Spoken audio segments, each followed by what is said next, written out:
What's in a name? Everything is in a name. Everything. The minute you learn his name is Yeshua, something begins to take place and a chain reaction goes on inside of you that you are never the same again once you've discovered the holy name of Yeshua.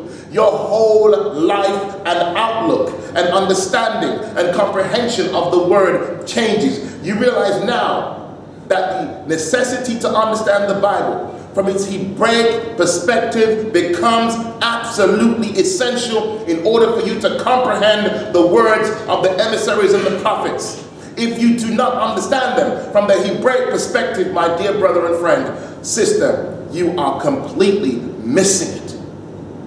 Everything has to be reworked from the ground up.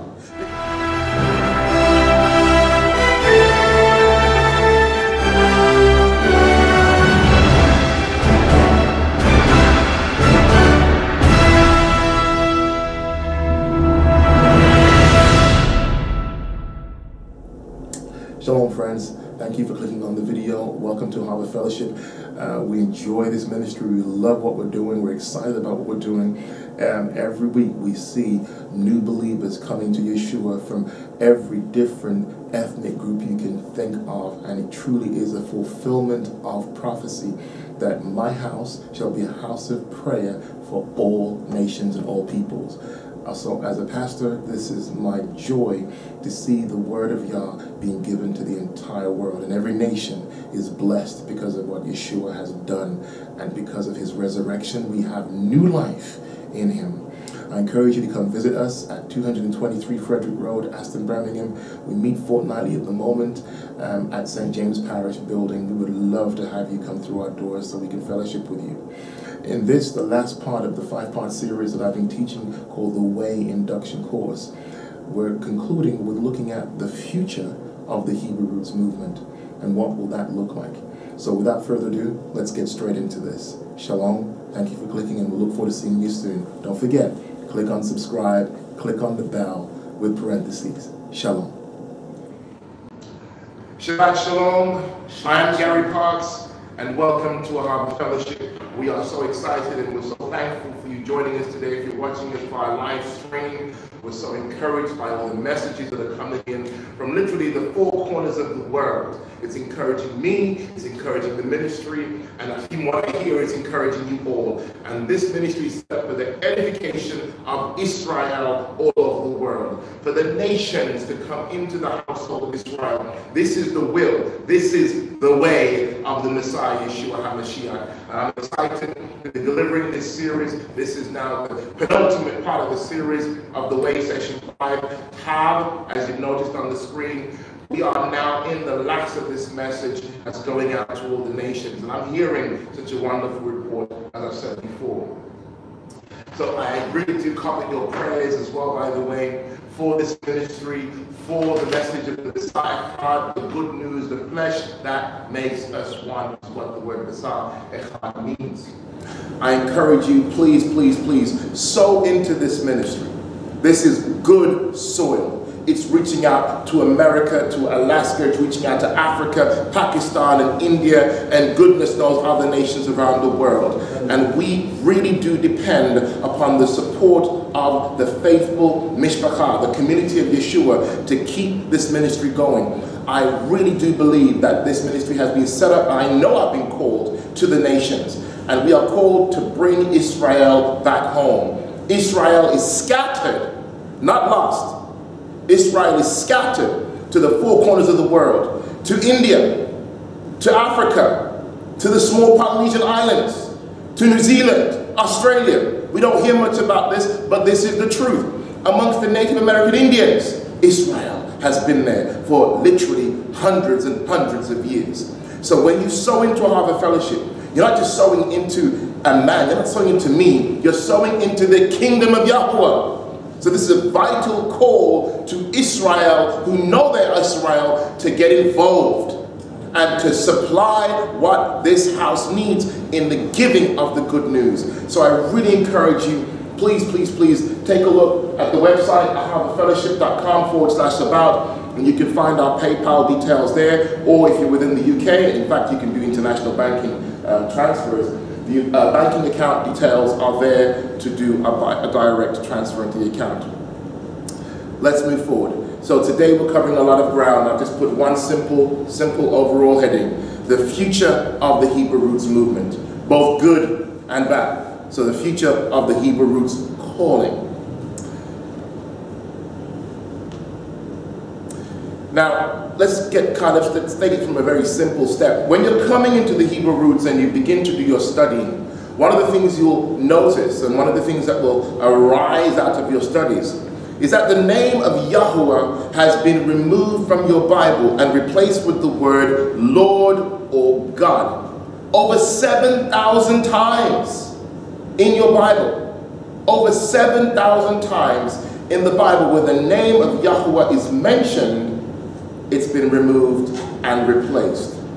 Now, this was done out of something that was called the law of ineffability. The ineffable name of Yahuwah. That the name was so holy that it was not supposed to be spoken. So the rabbis, in their wisdom, decided to remove the name so that the name should not be spoken. The name that was so holy was not to be profaned in their words. This was not the will of Yah, but the will of man. Trying to build what's called a fence around the Torah so that you should not offend the Torah. So we're just helping you, we're just protecting you from not offending the Most High by speaking his name in common terms. But this was not the will of Yah. It was always his intention. It was always the will of the prophets and the emissaries for the people of Israel to know their Elohim, to know his name. And this is what began the search, or this is what many of you discovered in your search for the way, for the truth, was that you discovered this. And that's what led you on this path to begin to dig deeper. And from that birth where we are now, that this is a ministry like many others that have discovered that it was Father's will to know the Son's name. It's not Jesus or Jesus, it's Yahushua, Yeshua. It is the Son that is the salvation of Yahuwah. So when we call upon his name, we're actually fulfilling his will. And there are many right now, even amongst mainstream Christianity, that are discovering the power of knowing his name and the many other names. Ha'elyon, the Most High. Yahuwah Most High, God Most High. There are many other names. Yahuwah Zikenu is Yahuwah our righteousness. And there are many other names. So this is a revival, not of man, but a revival of the Most High. To come back to knowing him. As I said before in part 1, this is about intimacy. When you're intimate with him, you will know him. Yeshua's desire is for you and I to know him and to be known by him. So he will reveal to you his name. He'll reveal to you his will and his perfect truth. More of us, and this is an exhortation to all of you here who are listening, more of us must engage in conversation in order to change a generation. Unless we start stirring up discussions, unless we start sharing, interacting, mixing, and talking about what we believe, how will they know unless you go? You have been sent. Hear me clearly, brother and sister. You and I have been sent to the world. We are to mingle, we are to share. We are to stir up discussion and debate if need be. Do not be afraid to get involved in uncomfortable situations. Yeshua lived in what we would call uncomfortable situations all the time. I want to encourage you to stir up conversations, stir up these debates, get people discussing, get people thinking. So the reason why we're in this situation within mass Christendom is that they stopped thinking about what they were reading and began to reinvent and replace what they did not understand. Hence why now we have a hyper-grace movement that even within the hyper-grace movement, they are now concerned, have have we gone too far with this hyper grace message to the point now we are totally erasing the Old Testament and nullifying it? Because where will you find things like tithing? Where will you find things like the commandments or the 10 commandments? Will you find them scripted in the New Testament? They're quoting from the Old. So even hyper grace teachers now are kind of trying to, for themselves, pick and choose. You cannot cherry pick. It's either all or none of it at all. And they've realized now that in saying that we've done away with it all, they've actually created themselves a problem, because they're going against Scripture. So let's get involved in these discussions. You and I are called to be salt and light. Salt and light. See, salt brings flavor. Salt gives everything flavor. Salt also disinfects and cleanses. So it's interesting, without getting into a teaching about salt, that salt is what Yeshua has referred to us as. That we are to be a salt to the earth. Salt cleanses the earth and replenishes the earth and makes it fit for fertilization. So farmers will use salt even in the soil to disinfect and cleanse and even to prepare it as a fertilizer. So we are called to be light to the earth. We are called to bring the word of truth which brings light into darkness. As builders of the kingdom of Yahuwah on earth, we are called to be in every facet of society. We're called to be we're called to be on the streets. We're called to be in the offices. We're called to be in the schools. We are called to be in every area of society, bringing that salt and that light, that truth and the way to everyone in the world. The names of God, as I've said before, these names are so holy. I don't really want to go into a long list of names. I'm sure many of you already started to study them. Yahuwah Rapha, Yahuwah is my healer. El Roi, he is the God who sees me, the Elohim who sees me. He sees you today. There are so many names of the Most High. All of them are expressing various facets of his character in an intimate way to you. They are relational names to you. They will mean something. So when you say El Shaddai, he is the mighty Elohim, powerful to do great and amazing things. And each of these names he will reveal to you at various stages in your journey, as he did to the patriarchs and matriarchs in their journey as well. So what are some of the things you can expect when coming to a Hebrew roots congregation? Well, the service order, for example, you will have the usual liturgy that when we come in, we'll have the blessings and the prayers. This is the custom of our people, is that we will first of all bless Yahuwah for his day. We will bless him for bringing us into his glorious truth, his Shabbats. When you come into either a Messianic congregation or a Hebrew roots congregation, you will be familiar with what's called the Torah Parasha, the Torah portions. So this is the structures I've taught before in previous series, where we have the Torah portion, then the Haftarah portion, then the Brit Hadashah portion. And this is a curriculum that many churches replicate even now. A structure of learning the entire volume of scripture over a 1 or 3 year period. We do the 1 year cycle. And I encourage you to follow the Torah Parashas, because you will learn your Bible. It will give you a solid grounding in the scriptures when you are studying from the Torah, the first 5 books, the Haftarah, which is the prophets and the writings, Psalms, etc., and the historical books of Chronicles and Kings, and then the Brit Hadashah portion, which you're familiar with as the New Testament. So that's the typical structure of when you come into a Hebraic congregation of how we do our learning. And of course, we are filled with the Spirit. We're not just here being academic. It is not just about an academic pursuit of the Word. We are people that live by the Spirit, and we sing with the Spirit, and we praise in the Spirit, and we love Yeshua. Yeshua is central. We do not make the study of the Torah so central that we neglect who the message is about. Yeshua must be center stage of everything.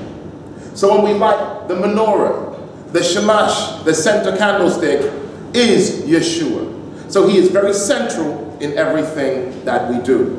So all of our service is literally geared around the Messiah.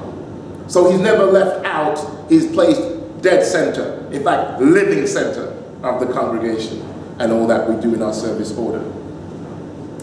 The Holy Names, I said before, the Holy Names movement has been going on for quite some time in the United Kingdom. I used to pastor right here, in fact, a congregation called the Congregation of Yahweh.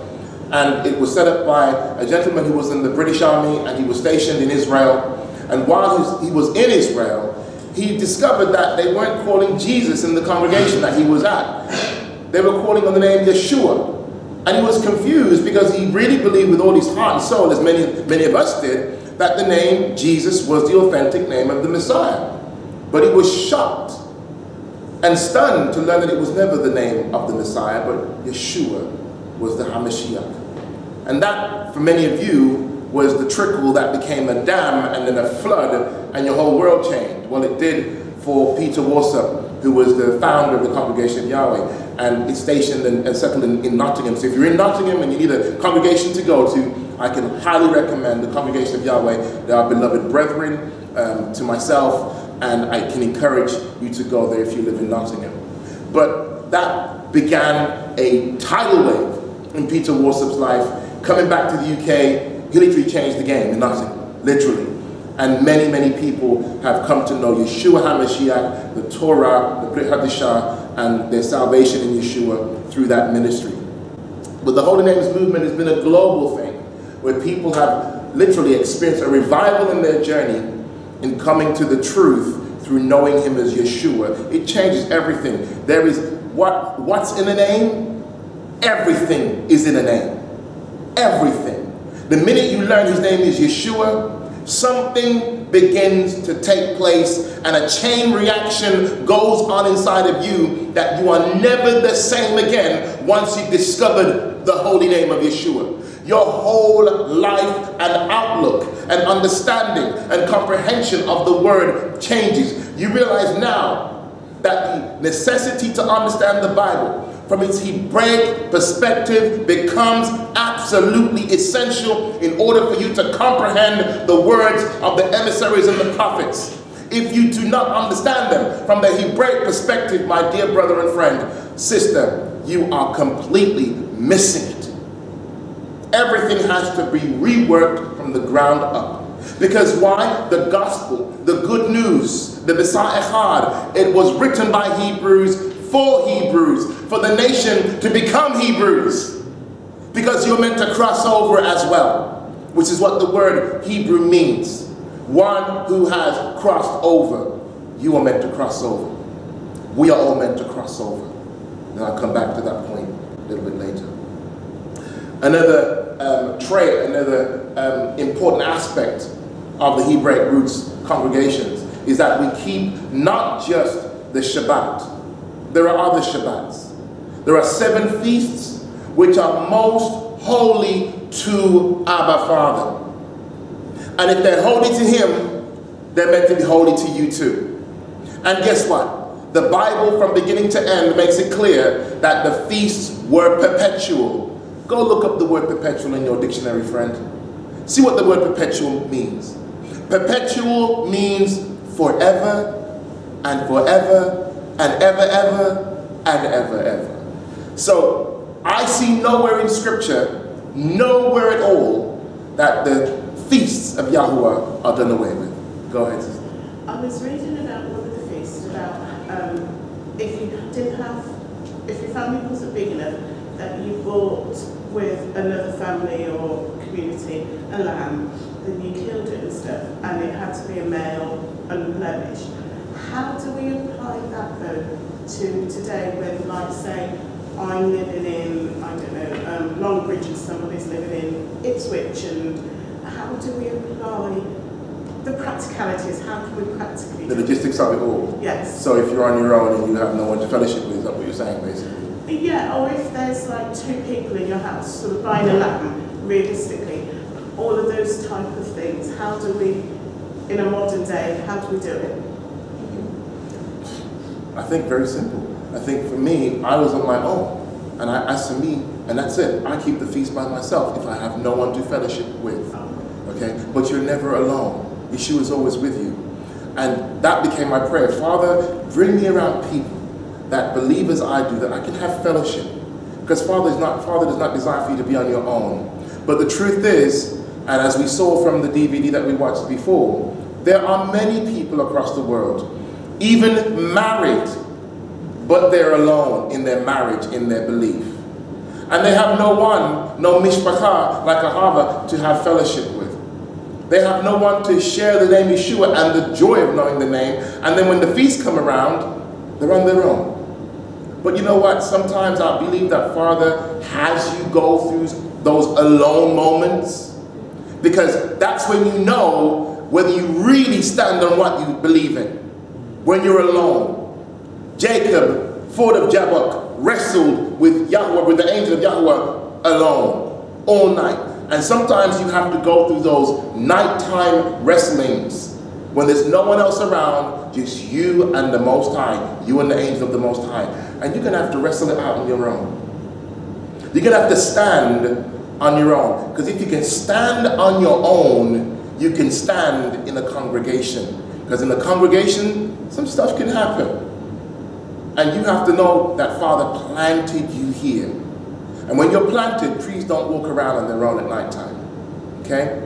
So yes, there will be times where you will feel alone. I want to encourage you today. If you're watching this message and you're on your own, you are not on your own. You are not on your own. We are many. We are thousands, if not millions around the world who are celebrating the feast. So when you feel like you're on your own, close your eyes and see with the Spirit. See like the blind man. Countless numbers of people walking like trees, walking in righteousness, bearing fruit, celebrating the name of Yeshua. You're not on your own. We are with you and you are with us and we are with him. Hallelujah! Hallelujah! Hallelujah! We are not alone. Why am I hearing Michael Jackson in my head? I'm not going to sing it, should I? Okay, can I just also help out the system? Yes, go ahead, please. I was like this as well last year. It's only about like a couple of years I've come to Ahavah Fellowship. When I knew about the feast, the only feast that I properly kept was Passover, Pesach. That I never had no congregation or fellowship, but I kept with my family at home because I believe that this is, you know, Yahuwah Elohim's calling, that if I have to be on my own, I keep it on my own if necessary. But that doesn't necessarily mean that if I don't have a fellowship, I should not keep it. You know what I mean? And I've kept it on my own with my kids, my family, and you know, it's just been great. And now when I've come here, this is the added bonus. Hallelujah. That I can fellowship here, keep it, you know, and understand the feast properly, how I do it. And if it means I even have to move something to another country, at least I can take that, what I've learned, and apply that, and I do it there. Yeah. But it doesn't necessarily mean that if I'm on my own, I shouldn't do it. If I'm on my own, like Terry says, we do it, and it's like, you know, Yahuwah's telling us that, yeah, if you're on your own, this is your test now. You keep it on your own. And that's what I'm just doing here. When you're on your own, for whatever season Father has you, and then you come around a congregation, you appreciate them, don't you? So this is what Father's trying to teach you, is to appreciate the congregation. Appreciate having the fellowship. Because when you didn't have it, you know, you were complaining. You were frustrated. And now you have it, there will come a time when the frustration and the complaining will come. Appreciate the mishpachah. Love the mishpachah. And mishpachah, love each other. Okay, so it's a pleasurable experience for all of us. So the feasts are tantamount important, because the feasts are not just about sitting down eating food. The feasts are far more about Yeshua and Yeshua's ministry to the world. And when we unpack the feasts, each feast is actually telling you in detail the events of prophetic end time events. So there should be no misunderstanding of how things will unfold if you understand the feasts. So prophecy, our last point. Prophecy under the banner of what's called eschatology, the study of end-time events. To study the feast and to keep the feast is the study of end-time events. It's not just about sitting down and having food. Yeshua is constantly comforting Israel long before Western Bible scholars put together commentaries and Bible study notes. The scriptures were packed with explanations of end-time events in the feasts. Hence why Prophet and King Malek David knew all end-time events. They knew about the resurrection. They knew about the bride. They knew about the new Yerushalayim descending from on high. They knew that the dead would be arisen out of the ground. They knew about end-time giftings being poured out and the spirit, the ruach of Yahuwah. They knew about this because it's all in the feasts, the moedim. There are rehearsals for you and I to do every year.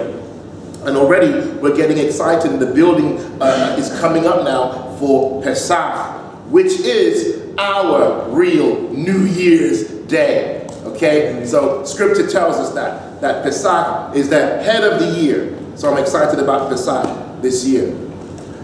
We want to avoid, guys, we want to avoid some of the traps that are going on, and the traps, the snares that the enemy has set for us to stumble in our way.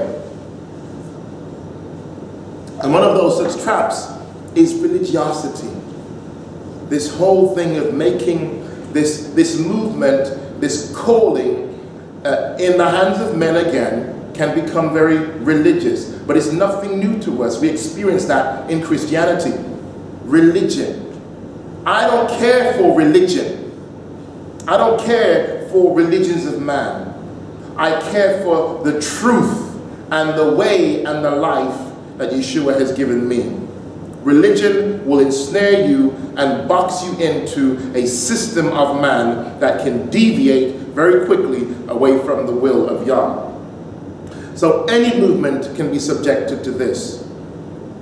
And this can be very destructive. And these works of man, these systems of man, can be extremely destructive to the plan of Yah. Because we can do exactly what the rabbis did, which is to build what they call a fence. When we talk about halakha, halakha is a system of rules and regulations that has been erected by the rabbis to protect you from infringing upon the Torah. So it's a fence around the fence. But it becomes extremely legalistic, burdensome, and can toil you down. And that is what is called takanot and ma'asim. Takanot and ma'asim. To understand what these takanot, ma'asim, halakha, these are the systems, religious systems, that were invented and created by the rabbis over hundreds of years, which became extremely burdensome. But to the rabbi like Shaul, it was just called the law. And when Shaul is writing to the people of Galatia, he's actually referring to the takanot and ma'asim of the rabbis. And that is what was ordinances written that were to be nailed to the cross. Okay? Blotted out. But there are other things that can be created and formed by man that can become burdensome, such as racism. Racism is now, never has gone away, and is still here today. And racism right now is creeping back in and destroying like a cancer, like a mold, like a virus. It's creeping back into the body and contaminating the body. And it's going global. And it's sickening me to see many of my brothers and sisters who are now becoming fired up in what's called black supremacy.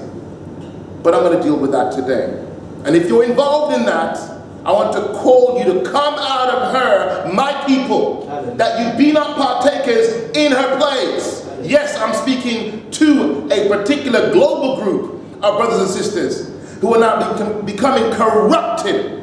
Who bewitched you from the first love that was given to you? Go ahead, sister. Slightly off off of that a bit before what you just said. I was reading that the Jewish people per se, not globally, but have say like 120 beliefs around who the Messiah is and what it means for him to come. And then there's like 600 and something rules about life. If we're going towards a Hebrew way of life, what things are we to look for? Because there's so much out there, like they were talking about not holding a pen and not walking a mile, and there's so much stuff. Which is the important stuff for us? You mentioned the law, which is the Ten Commandments. So, or is it the Ten Commandments? Have I got that right? Yeah, it's a bit broader than that, yeah. So the law is not just the Ten Commandments. The instructions that Father has given you in Leviticus, that's the whole system of the legal system there pretty much. So Vayachra was the system of the legal system that was given to the priesthood. Okay? But in there you will find much of what Israel were meant to be a nation of priests. So that's applicable to all, not everything, but much of what we see written in Vayachra, Leviticus, is applicable to all of Israel. But to understand, you need to read Deuteronomy, you need to read Numbers, you need to read all of that's why the first 5 books are absolutely essential reading to understand what the law is. I want to make it clear, this word law has become a dirty word. It's not. The word Torah is best explained as loving instruction from a father to his children. Loving instruction from a father to his children.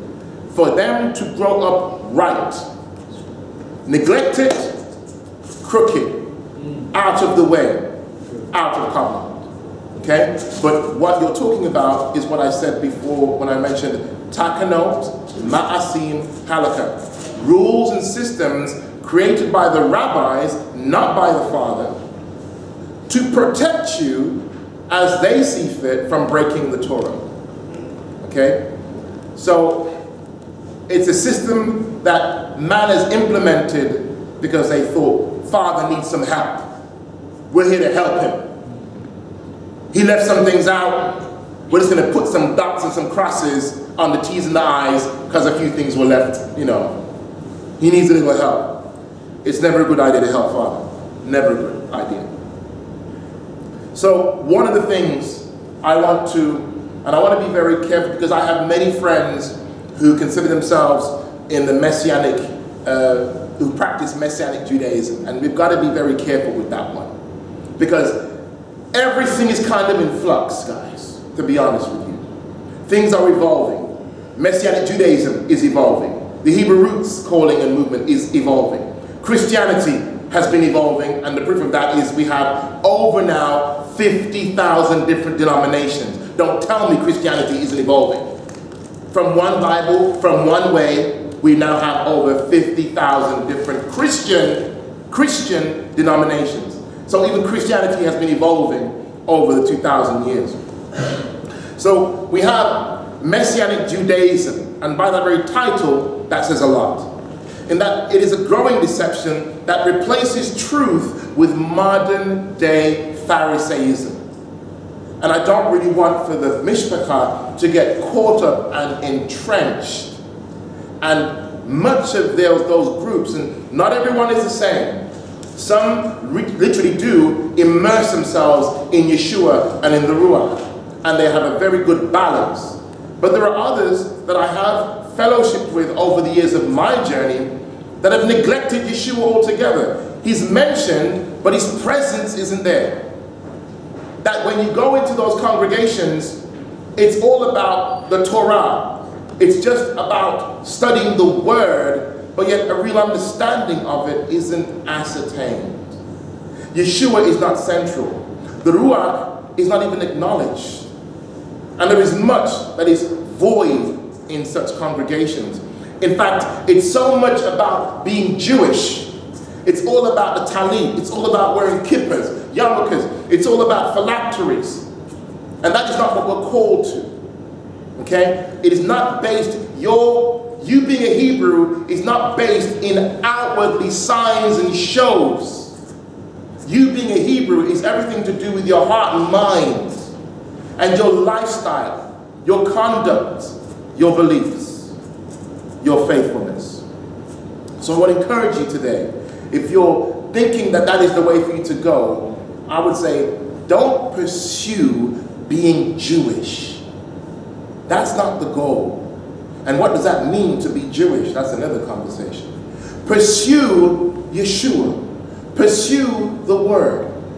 And you will find that much of these outwardly signs have nothing to do with following the way, which is what we're here today to look at. Again, many that I've known over the years are going towards let me put it this way. They realize that Western Christianity has been heavily influenced by the Vatican. So in an effort to try and find the truth, they end up going toward the east to find older religions and or the more authentic religions, and I'll be very careful when I say authentic, but they end up stopping off in Egypt on their way to Israel and not coming out of Egypt. That's a very familiar theme for Israel. Passing through the wilderness, going to Egypt, meant to leave, ended up staying. And that's what's happened to many brothers and sisters right now who have ended up going to the gods of Egypt and stayed there in Egypt. And much of this is the Kemet movement, which is the original name for the word Egypt. Egypt is actually a Greek word. It's not Egyptian. Egypt is Greek. The older name was Kemet. It means black lands. Literally means black lands, the lands of the black people. So Jeremiah 10 verses 1 through 3. Hear the word which the Lord speaks to you, O house of Israel. Thus says Yahuwah, do not learn the way of the Gentiles, the nations. Do not be dismayed at the signs of heaven. Because what they did were, the Egyptians would worship the host of heaven. And all of their deities were said to dwell in the heavens when they departed. Or even the heavens, the gods in the heavens came down, and those were the ruling elite at that time in ancient Kemet. Do not be dismayed at the signs of heaven, for the Gentiles are dismayed at them, for the customs of the people are futile. To follow after the gods of Egypt is futile. It's not our portion. It's not our calling. And it's not your calling to go and worship half humanoid, half animal deities, which were Nephilim. Okay? What they built in Egypt, in the land of Kemet, the sizes of those entities, those were actual sizes of the entities, not exaggerations. They were actually making representations of the Nephilim. Isaiah 31 and verse 1. Woe to those going down, not up, down to Egypt, expecting help, relying on horses, trusting in chariots, because they have many, and in the strength of their cavalrymen, but not looking to the Holy One of Israel, not consulting Yahuwah. Friend, don't make the error, don't make the mistake of trying to find the truth that's relational to you and your people. Don't make the mistake of going down to Egypt and thinking that's where your people are from. Don't make that error, friend, because the word tells me that is a huge mistake. That's a huge folly for you and I to make, to go back to Egypt. We were brought out of Egypt.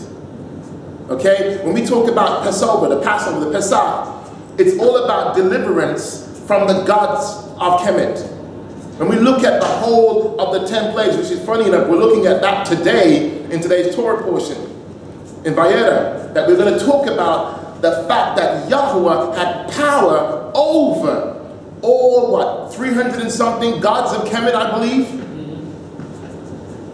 One Elohim had power over all 300 entities of all of Kemet's gods. Not one of the gods of Kemet was able to protect them from Yahuwah, the Elohim of Israel. Don't make that mistake. Exodus 20, verses 2 to 5.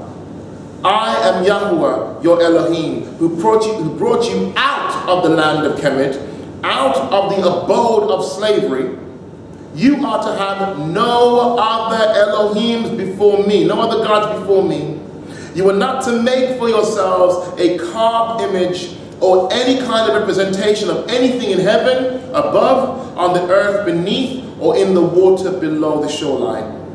You are not to bow down to them or serve them, for I, Yahuwah, your Elohim, am a jealous Elohim. Shemot chapter 20 and verse 5. So we do not get caught up in any of that nonsense. And I'm speaking to you today, if you're hearing my voice, that just because we are black people, many of us here, and many of you watching today, just because you're a black person doesn't mean that this book that we've been given, or the King James Bible, is written by a white man for white men. Okay? And that's not the religion for black people. My friend, many of the prophets and the apostles are people of color. Okay? So don't believe the lie and the deception. Do your studying, do your homework, and you will find the Bible is for, especially for people of ethnic diversity, especially for people of color, because the Bible is written by people of color. So do not think this is a white man's book given to subjugate the black man. That's a load of nonsense and a lie from the devil. Okay? Do your studying and show yourself to prove unto Yahweh. Any thoughts from anyone on that? Let's move forward. So this is becoming a very common picture on the streets.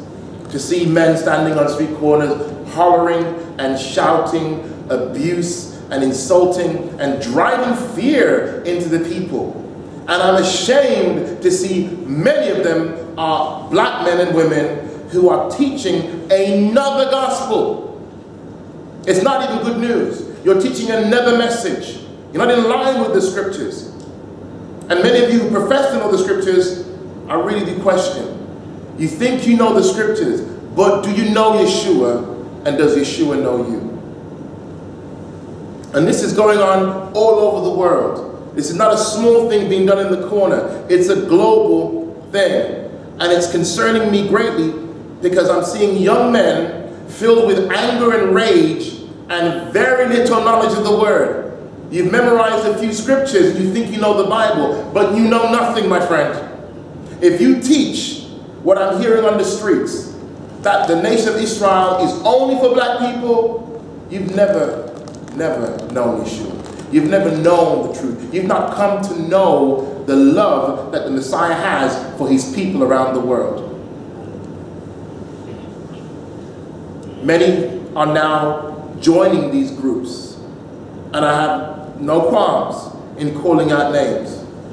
But I would encourage you today, if you think it's about joining such groups around the world, if you think it's about joining a body of men and walking around with looking like African Bambata and with crowns and purple gowns, and that power that you get from being with your boys and shouting and huh, all that masculinity, all that testosterone comes out. If you think that's what the kingdom of Yahweh is all about, you are sadly mistaken. You are sadly mistaken.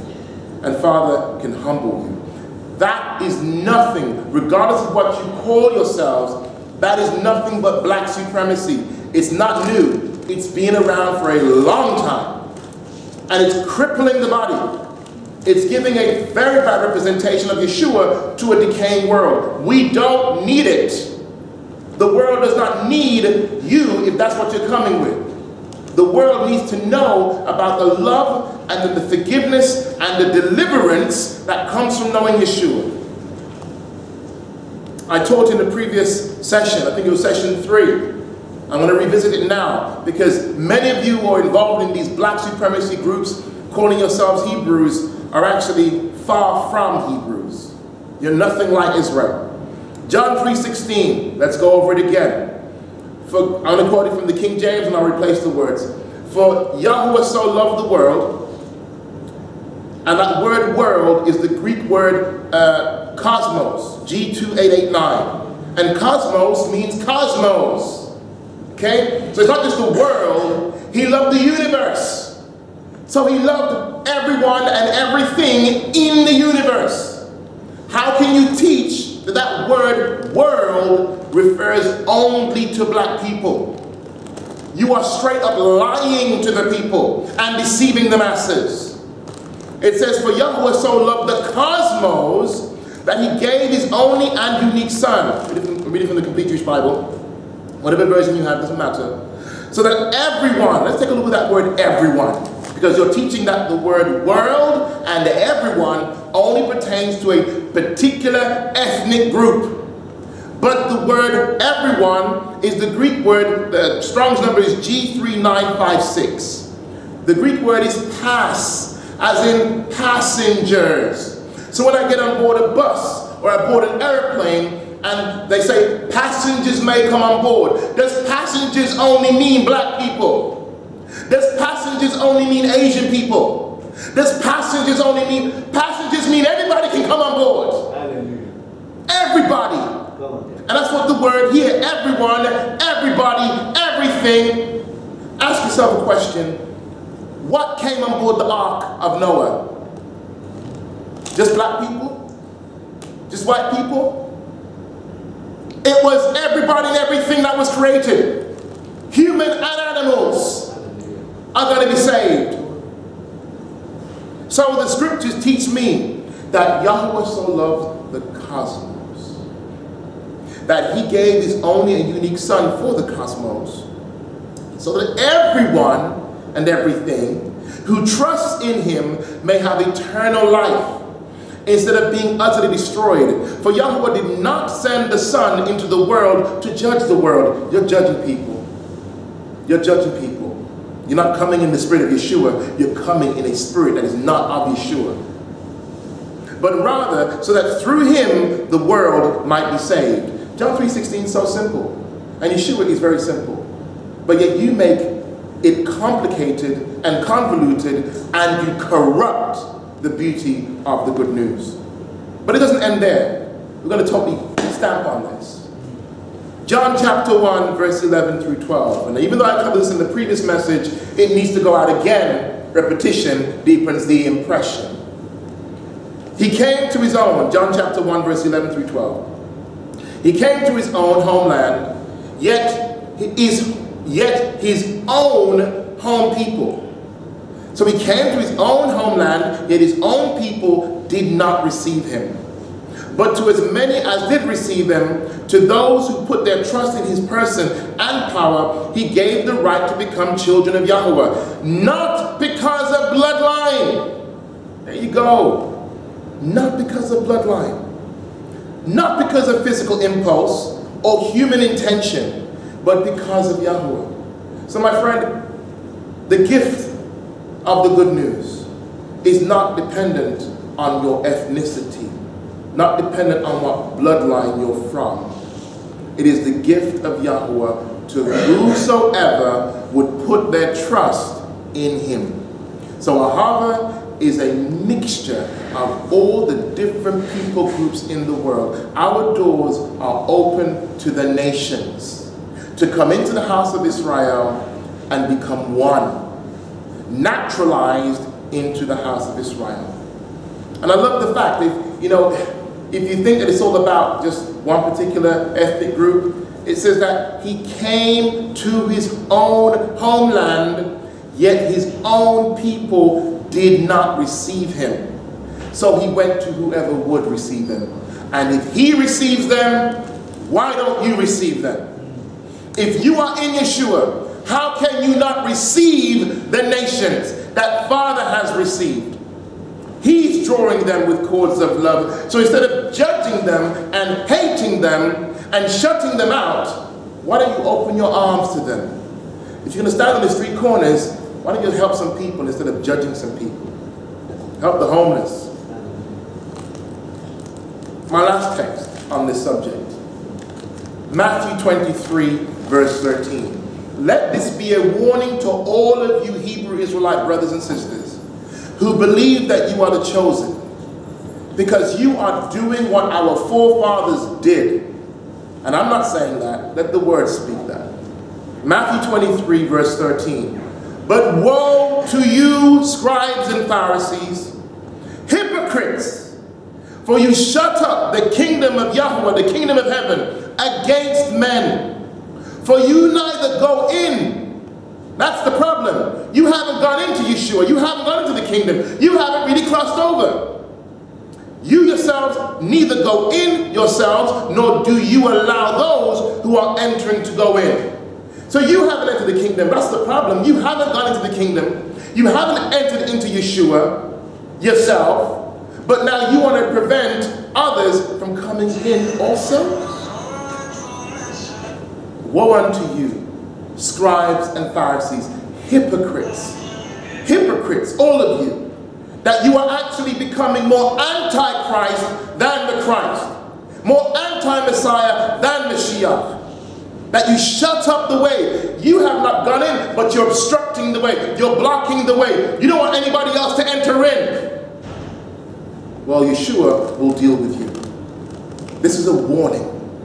A warning to all of you, especially if you are leaders over Hebrew roots or leaders over Hebrew Israelite congregations. That you are cursing the people, you're not baruching the people. And Father will judge you and condemn you for what you are doing to the nations who want to come into the fold, come into Israel. You are the ones obstructing the way, and Father will move you out of the way. The Bible says, better you would tie a millstone around your neck and cast yourself into the ocean than to hinder these children, the least of these, from coming into the kingdom. Quite serious. And it burns me.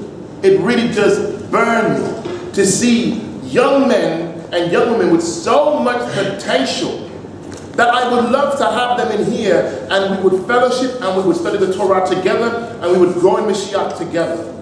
But before they even come into Yeshua, before they really even come into the kingdom, you have taught them it's all about color. You have taught them it's all about skin complexion. You have taught them it's all about bloodlines. And you teach them that others who are not of the same color cannot come in. Heresy.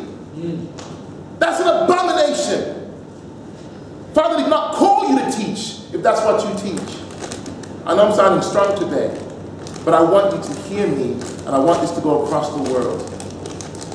If you're looking for the truth, please go back and study this message from the beginning. I want the entirety and learn about the way, the truth, and the life. Come unto me, all ye that labor and are heavy laden. Take my yoke upon you and learn of me. My yoke is easy and my burden is light. Yeshua liberates. He liberates you. He does not burden you with these kind of human issues. He's not a man like us to deceive and to manipulate. Yeshua will set you free even from yourself. So, hear me today and hear me well. Shalom Saints, Pastor Gary here. So excited about the ministry of Ahavah Fellowship and the call that we have upon us to reach out to the scattered tribes of the people of Israel. Your support through your prayers and your giving really helps to reach out to the nations. So please do consider partnering with the ministry so we can send out the Besar Echad to the four corners of the world. Now, continue on to part 2 of session 5. We've got much more for you. Shalom.